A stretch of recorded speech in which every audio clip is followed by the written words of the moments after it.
Sveika, tauta! Te pilsētnieks laukos, kā vienmēr no Zemgales, no Mēmeles krasta. Mēs šobrīd pārdzīvojam tumšāko gada periodu, psiholoģiski visgrūtāko, tāpēc, kad ļoti agri tumšs paliek. Cik dienas es jau te gatavojos ierakstīt šo te nelielo video, bet to ir tumšs jau atkal, to vējš un lietus un sniegs, un tā mēs arī dzīvojam. Bet no otras puses mēs taču zinām, ka pēc katras tumsas nāk gaisma. Un šajā sakarā arī šis video, kurš aicina visus sanākt Zemgalē.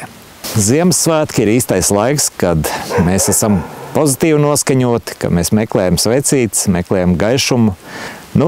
Pats uzprasījos, pašam arī visi jāorganizē. Proti daudz no jums Telegram kanālos jau pamanīja, ka es paziņoju, ka 29. decembri vajag ieplānot neko citu kā vienu pasākumu.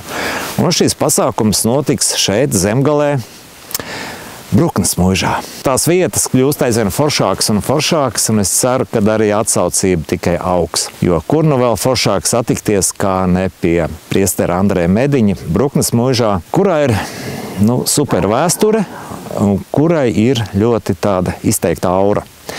Atbrauksiet uz turieni, jūs noteikti visu sapratīsiet, izjutīsiet, un jums arī uz vietas daudz ko pastāstīs un paskaidros. Ņemot vērā arī laika apstākļus, kad šobrīd varbūt vēsi, bet tik un tā ārā gribās būt, un arī iekšā ir super telpas, kurās mēs varam gan kaut ko garšīgi paēst, gan parunāties, gan apspriest kaut kādas aktuālas tēmas.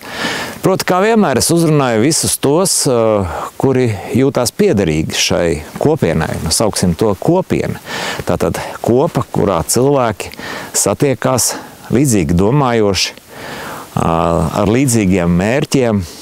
Un, laikam, galvenais mērķis ir satikties dzīvajā, nevis būt par draugu kādā no sociāliem tīkliem, bet satikties, apstīties acīs, kā teikt, sasveicināties un šajā sakarā arī dibināt jaunus kontaktus, un šajā gadījumā tā ir Zemgala. Zemgala īstenībā ir tā diezgan klusa savā ziņā vieta, kur īpaši nekas tāds baigi nenotiek. Vienīgais, kas notiek, tad tā ir Bauska. Jūs taču zinat, par ko es runāju, par tiem visiem līķu svētkiem, uz kurien vietējie pat stiep savus bērnus. Bet laiki mainās un cilvēki mainās, un ja vakar jums likās tas ir labi, tad šodien jūs meklējat jau citas vietas un citus cilvēkus, no kā jūs varat gūt kaut ko pozitīvu, labu un nākotnē noderīgu.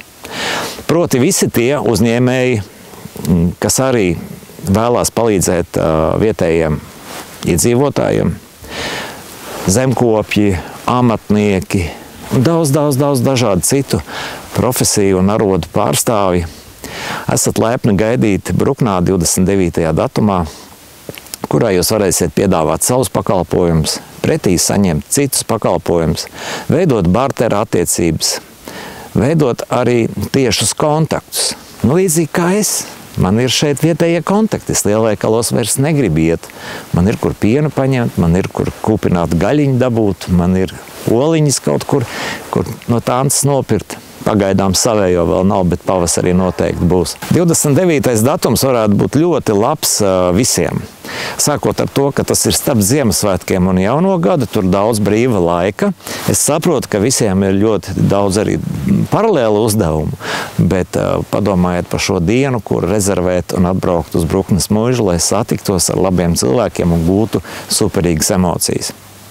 Proti, kā vienmēr visi sabraucam pulksten 11. Pasvītroju 11. Jo diena ir īsa. Savedām atkal garšīgas lietas, kur mēs varēsim uzklāt galdu. Atvedām katrs līdzi savas idejas un savas vēlmes. Svētdiena ir arī tā diena, kad notiek mises un dievkalpojumi. Līdz ar to arī Bruknes muižā visi tie, kuri grib piedalīties tādā lietā, varēs aiziet un noklausīties, ko runā šādās reizēs un vietās priesteris Andrejs Mediņš. Tātad, svētdiena, 29. decembris, 11 no rīta, visi sabraucam Bruknes muižā. Gaidīšu jūs visus, lai atkal satiktu, lai atkal mums rastos jauna grupa un jauna vieta, kuru mēs būsim redzējuši. Tā kā nākošais gads jau nāks ar jaunām idejām, bet vispirms vajag pabeigt šo gadu. Skaisti, forši, iedvesmojoši. Tiekamies Bruknā!